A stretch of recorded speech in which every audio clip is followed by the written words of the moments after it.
close your outer eyes.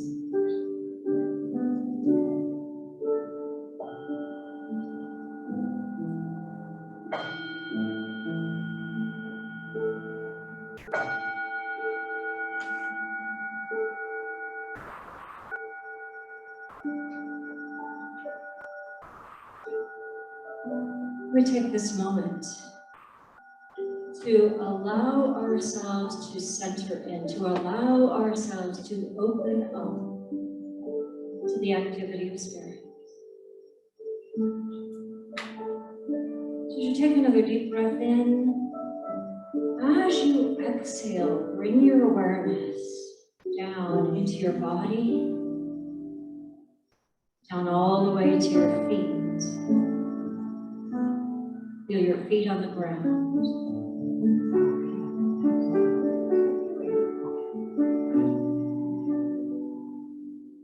Notice just by being aware of your feet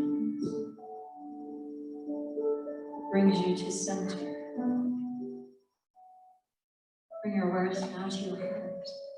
Let your heart be open. Open to possibility. Open in gratitude. Open to a brand new day, to a brand new beginning. Open even to that which you would love. What would you love? Maybe it's more love, kindness, compassion, innovation. Lean into that and feel it. It's already done.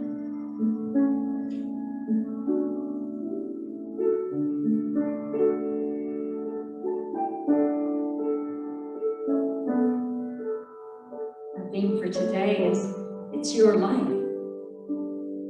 What are you going to live? What if you start today, in this very moment, to expand it, to deepen it, to enrich it, to be all that you're here to be.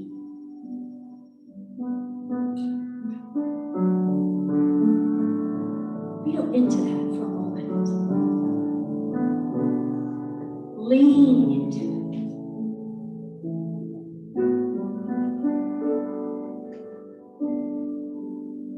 And claim it for yourself. It's my life, and I live it to the fullest. It's my life, and I live it to the fullest. And then ask yourself this question. If you were brave, if you were braver, what would you do? Lean into that question as we move through today's service. Just take another deep breath in. Open your mind, open your heart, open your very being. While we pray in gratitude. Thank you, God. And so it is. And so we let it be.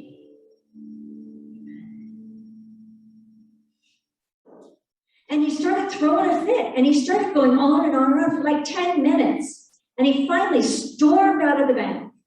He said, this is ridiculous, I'm out of here. And he goes to the next bank. And he walks up to the teller, he says, I have a check. I'd like to cash it. They said, great, awesome. Just sign it and I'll give you the money. Now this is a long time ago because now you have to have an account and 14 forms of ID and everything else, right? But they said, all you have to do is sign it and hand it to me and I'll cash the check because I am not doing that. Same thing. It was on and on and on. He's arguing with the teller. He's like, give me the manager. And the manager comes, sir, we are happy to cash your check. All you have to do is sign it and hand it over. No. What if you take it? I don't trust you. I'm not giving that away until I get my money. He leaves. leaves, storms off. He goes, that's it, I'm out of here. He storms off, he goes across town, he goes to a third bank. Guess what happens? Are you catching on? He goes up to the teller and he says, it's already mad. I want to cash this check. And he says, absolutely, we're happy to do that. Good customer service. All you have to do is sign it and hand it to me. No, I can't believe this. There's like this, I don't know, conspiracy against me. It's not, no. And he says it again, and he says it a third time. And finally the teller reaches down from behind his counter with a baseball bat, and he comes up and he whacks the guy in the head. The guy signs the check and he gets his cash. He goes now back to the first bank. He says, see, I got my money. The other bank gave me my money. And the teller says, well, did you have to sign the check first? And he goes, well, yeah, but nobody explained it to me quite that way before.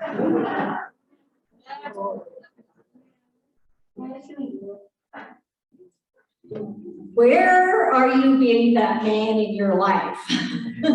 Where the universe wants to provide for you, and you're just not quite willing to sign that check and hand it over. Well, just notice, not from judgment. It's like, where could your life get a little bit easier? That man's life could have gotten a whole lot easier about 2 hours earlier had he been willing to trust the universe. I could have said follow the rules, but I didn't want to go there. Trust the universe. Trust the universe. What is it that you would love? What is it that you're being called to? What is that impulse in you that is wanting to be activated, to be released, to be embodied? And it might be a great big thing, like some of those things we saw in that video. It might be a tiny little thing, it doesn't matter. But when you have an impulse in you to do something, to be something, to step out, and you ignore it, it's like keeping that check, unwilling to sign it, where the universe is going, wow, dude, look at this. Got $1 million here. All you have to do is sign it and take the first step. That's all you have to do in your life to begin falling into ease. Now, the book is called Falling into Ease. And we've been talking about that every week, most every week. Although when Liz spoke a couple of weeks ago, we didn't tell her about the book. We just gave her a topic. Was that sneaky?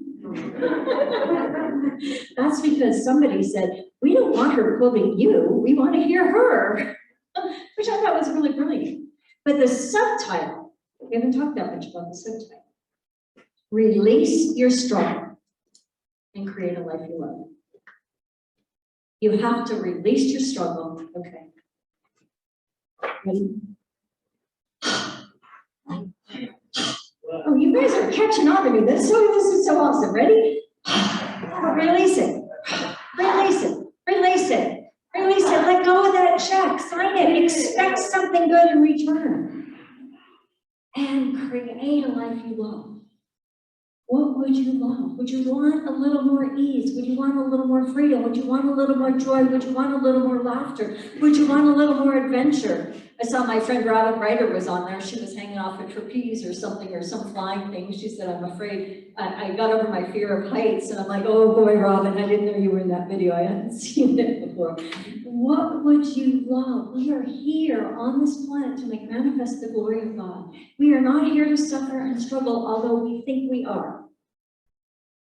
Anybody committed to suffering and struggle? And if you are, would you be willing to let it go? Now, falling into ease doesn't mean that hard things of life isn't going to happen. It doesn't mean that. I wish it did. I really, really wish it did. I tried, ever since I was ordained, I tried to make that happen. I said, I'm ordained. I should never have any more troubles. It didn't work that way. It's almost like I got more because then I learned to trust in spirit. I learned to surrender and let go. I learned how to navigate those hard places. It doesn't mean I don't have hard days, but it means that I have the tools and the tips and the practices, the spiritual practices in my back pocket that I actually, not only my toolbox, right? Because a lot of us have toolboxes, but we forget the tools are in there, but that we pull out on a regular basis and we practice them. Last week, we talked about gratitude. That's one of the ways. That's one of the tools. Get your gratitude on. Your attitude of gratitude. Wasn't that a fun song? Do you know that song? Richard DC's, yeah, we did that last week. That was fun. Another one is a simple practice of contracting and expanding. But before I talk about how easy it is to notice when you're contracting and expanding, I want to share life in 5 short chapters. You probably know this one too, Liz. Yeah? Oops, lost my page. Too many papers up here. Life in 5 short chapters. Chapter number 1. I walk down a street. There's a deep hole in the sidewalk. I fall in. I'm lost. I'm helpless. It isn't my fault. It takes me forever to find a way out. Chapter number 2.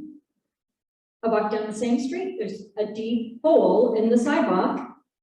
I pretend I don't see it. I fall in again. I can't believe I'm in the same place, but it isn't my fault. It still takes me a long time to get out. Chapter number 3. I walk down the same street. There's a deep hole in the sidewalk. I see that it's there. I still fall in. It's a habit, but my eyes are open. I know where I am. It is my fault, and I get out immediately. Chapter number 4. I walk down the same street. There's a deep hole in the sidewalk. I walk around it. Chapter number 5. I walk down a different street. That hole in the sidewalk, that hole in the street, what is that? That is your habit, that is your pattern, that is your habituated way of being on the planet. You know, it's that thing that comes up again and again and again. You think you've got it mastered, and then boom, there it is again. It's just a hole in the street.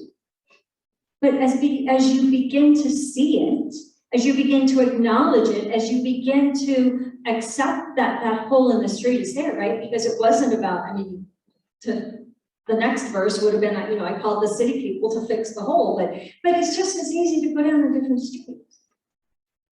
And I'm talking about the streets in your mind, streets in your consciousness, right?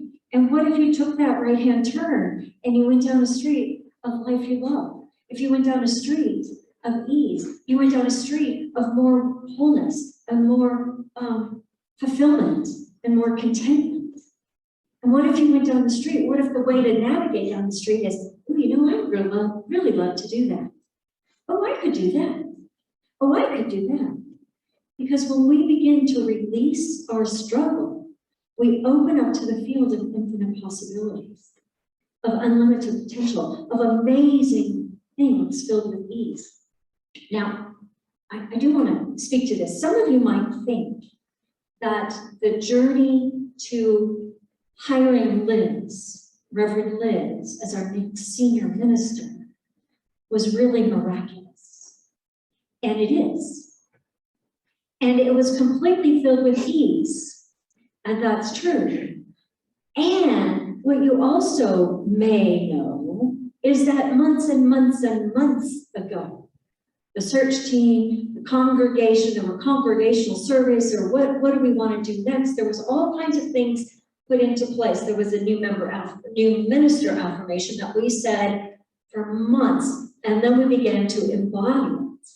And maybe beforehand, but certainly when I got here, we started doing some quantum work. We play in the quantum field. We line up with quantum possibilities, which simply means that not only do you say it, you embody it. Not only do you hope for it, you know it is already done. All is well and it is done. We added that. We started doing frequency work on a regular basis to become the ministry that was ready to attract, not only ready to attract, has already attracted our next minister, and Liz was doing similar work. We also added in the phrase, and we will recognize this person with absolute clarity. And we did. Can I have an amen? And all of that is the consciousness work. One of the first times I started working with Tom and the board and the search team back in June. And I said, most of our work is consciousness work. It is about lining up to that which we desire. It's about becoming the ministry that we know we are becoming. It's about becoming it now for our biggest, boldest, most brilliant becomingness in the future. We also started visioning our 3-year vision. Why? Because we're consciously creating the life we love. So we did a lot of visioning with search team, with board, we had a few Saturday workshops, some of you played in that. And we visioned, I had some of the team send me their information, but it's actually too long. But really what we envisioned is thriving, filled with love, filled with brilliance, making an impact, not only on the congregation, but in the city of Santa Fe. Our vision is big and bold. There's all kinds of things, but we didn't make it up with our brains, right? We stepped into the embodiment of what does Spirit have for Unity Santa Fe? Who would Spirit have Unity Santa Fe become? Who would Spirit have me become?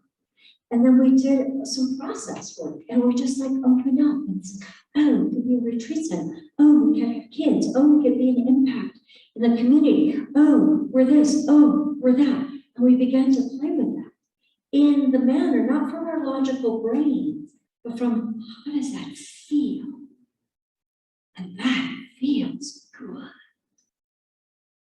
And when we do that, which we also call spiritual practice, right? Because in Unity, we have some brilliant spiritual truths. We have all kinds of knowing about our 5 principles and how we navigate life and all of that. But what we get to do right now at this stage in the game is a deeper integration of those principles. A couple of years ago, I spent, well, the whole year really, but 9 weeks on a book tour with my second book, which is called Paradox of Awakening, Finding Peace in a World of Chaos. And the world was chaotic then, and it still is now. But we went on a journey, and I think I was in about 17 Unity churches that year, maybe more. And what I noticed is that many Unity churches have not, let me say it this way. There's a gap between knowing and being, right? And so I thought about the business of helping people really integrate our knowing. That means if you know there's only one presence and one power active in the world, and you know that there is nothing and no one against you ever, ever, ever, and then you leave the building and you go, I'm a victim and I'm blaming that person, then you haven't embodied the principles, right? And it's not a judgment. It's a calling up of our movement. It's a calling up into the embodiment, into the integration. We are needed. Our message is needed on this planet right now. We know what it is to be one with all that is. At least we know. Now we get to be it. Part of the way we do that, I almost started to tell you another tip practice. This is the one for today. It's called Contract Expand. It's very, very simple, but it's interactive. So when we are contracted, ready? When we are contracted, yes, there you go. Life does not flow very easily, right? We get contracted when we get an issue, a challenge, a circumstance, a situation, automatically we contract. It's our reptilian brain. It's our old brain. I don't mean in chronological years. I mean in the survival brain. We go into defense, we go to contract, we go to protect. But we don't have that much we have to defense and contract from truly on the planet right now. So the expand is, don't hit your neighbor, but go, shoulders back, as much as your shoulders allow, chin up, belly open, heart open. Doesn't that feel good? Okay, now we're going to practice it. Contract, expand. 3 times.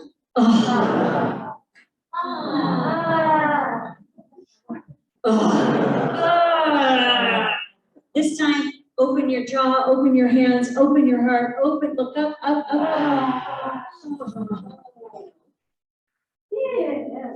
Doesn't that feel good? That in itself can change your world. That in itself can change your life.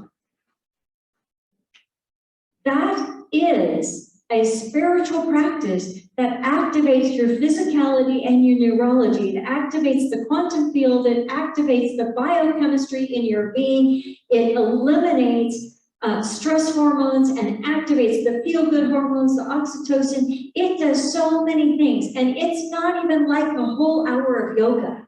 It's like a split second of expand. Can you feel it in your body? Can you feel it in your brain? Your brain changes every time you expand. When you expand, you actually make room for spirit to flow. You make room for the life force to flow through your body, mind, heart, soul, spirit system. Would you like a little more love in your life? Expand to receive it. Now, usually when we want more love, we're like, nobody loves me, everybody hates me because they're really worms. Remember that? Right? Right? That's contracted. Every time you notice you're contracted, don't judge yourself. Just go, how can I expand? Well, sometimes it's going to be to open the palm of your hands. Sometimes it's going to be to throw your shoulders back or drop them out of your ears. Sometimes it's going to be to stand up and go, ah. Every single time you do that, you interrupt the patterns that keep you contracted so that you can begin to be more present, so that you can begin to open to a new possibility, to a new potential. You begin to open to the triple A's. Those of you who were in the soul circles, the triple A's, remember those? Appreciation, allowing, and accepting. Once you can be in appreciation, allowing, and accepting, then you can consciously choose your next action. You can say, oh, well, look, this is happening. Oh, well, look, our tech isn't working today. Oh, well, our mics aren't working. Oh, well, look, okay, given that, now what? Like, it's okay. It doesn't have to ruin our day. It's okay. Everything in life, even if it's horribly hard, it's still okay. You will get through it. I have to quote my book because, you have to. It is said that we are either growing or dying. We are either moving more into more life or less life. We, as energy beings, are never stagnant. Another way to put it is that we are always either contracting or expanding. An easy test to ask yourself when making a decision is this: is it expansive or contractive? Do I want to? Do I have to? Practice it. Walk through the grocery store, drive down the highway, get on the airplane, don't hit your neighbor. Practice it. It will be a tool that will be so simple you can use it all day long, every single day. You can feel it in your body. You know it. Even a good idea, though, can be contracted if it's not believable or too far from reach. Look for anything that causes relaxation in your body and expansion in your heart and energy fields. When you do this, you know it is good to be alive. And if it's good to be alive, you are in alignment with spirit, hearts open, minds open, and making a difference in the world. So let's be good to be alive. Take it away, Andy Grammer, via Brian. Gratitude to you too. Take it away.